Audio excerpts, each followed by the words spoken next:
Well, police say that they continue to search for a driver following a deadly hit and run in Midtown. This happened New Year's Eve. CP24's crime analyst Steve Ryan joins us live in studio with more. Okay, Steve, both drivers, they left the scene, but there's an update on one.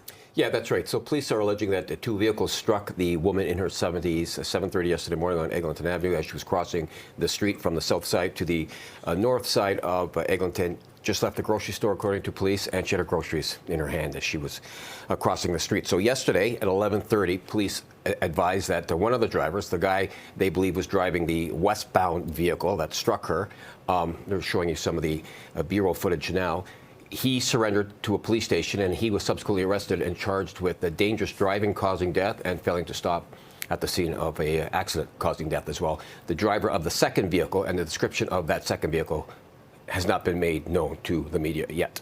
Okay, Steve, you were out here yesterday covering this. I have to ask you, about the situations, the scenarios that people drive away when they hit someone. Yeah, that's a great point. So it's criminal. The criminal code requires drivers to remain at the scene of a collision until the police arrive and to render assistance to others who may be in need of that assistance.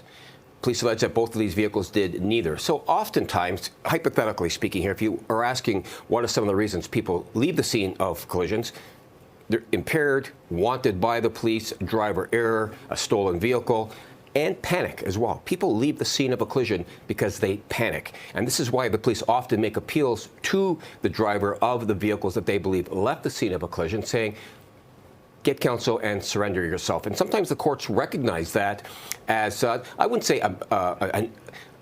a big factor in their decision making, but they certainly recognize the human nature being that people do panic, but the longer time goes on between the time that this happens and the time that you surrender, that goes against you. But sometimes it's just panic.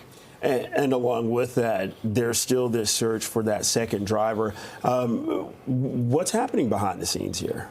So police spent a good part of yesterday getting video surveillance along Eglinton Avenue. I'm told they've got some pretty good video surveillance of what occurred. It'll just be a matter of time before they may have that vehicle right now on video surveillance, but they don't know exactly what type of vehicle that is, perhaps. So just, again, I'm speaking in hypothetical terms, but just to address your question, sometimes the police will have to go to experts of car manufacturers, engineers, to get an exact make of a car. And if they don't know what it is, you don't want to put a car out there until you know exactly what type of vehicle that is. And that may be what's going on behind the scenes. Okay. CP24's crime analyst Steve Ryan, thank you. You got it.